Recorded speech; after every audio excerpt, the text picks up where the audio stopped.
on aime dire en français que la charité bien ordonnée commence par soi-même. Je m'excuse.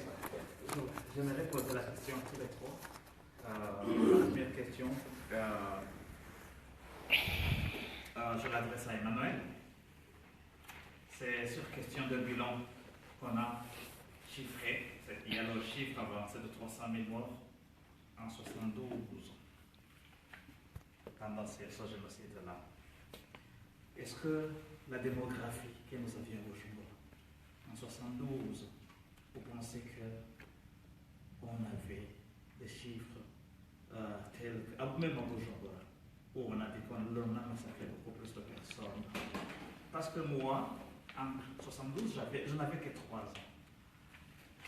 Et juste après 2 ans qui ont suivi, je pense 75, j'étais à l'Athénée primaire.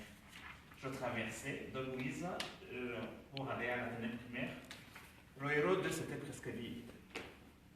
C'est souvent Gaza qu'on a commencé à ériger les maisons là-bas. On passait à travers les longues ailes comme ça. Et puis, il y avait le stade, il y avait la Sogerbo, il y avait l'INSS, l'INSS, il y avait la présidence, et en bas, il y avait en quelque sorte, vous voyez chez Dongo aussi, un tout petit peu l'église orthodoxe.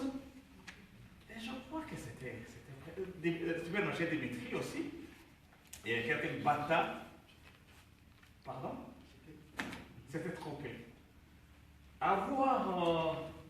La ville n'était pas encore été urbanisée. Et c'est souvent à ça que l'on a construit le héros 2, le héros 1 même. Il y avait le stade. Oui, c'est de la course. Saint-Paul. C'est tout. Alors, avant qu'il y a eu 300 000, alors qu'on dit, j'ai essayé de lire, de chercher un petit peu, on m'a dit que la démographie burundaise, même avoir même la densité, c'était autour de 2 millions de personnes. Donc, est-ce que vous pouvez peut-être nous éclairer là-dessus? Ma deuxième question, je vais la poser à M. Zenoni Chayenzi, qui nous a passé un petit peu comment, si j'ai bonne mémoire,